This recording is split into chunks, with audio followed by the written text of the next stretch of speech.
Hi! Welcome to Richard Gabili YouTube channel, and for today's tutorial, I will be teaching you on how to turn on and off speech show controller on iPhone X. But first, kindly subscribe to this channel and don't forget to hit the subscribe button and the bell to notify you for the new updates. And let's start!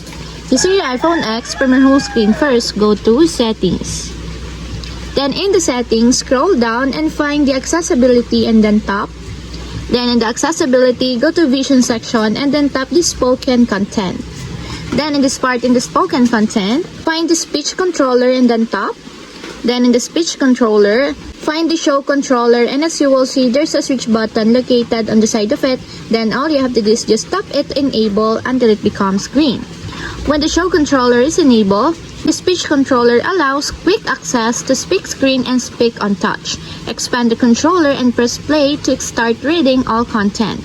Expand the controller and tap the finger icon to start speak on touch. Then tap or drag anywhere on the screen to hear the speak under your finger. Left your finger to exit speak on touch. And if you want to disable or turn off, just tap again the switch button just like this.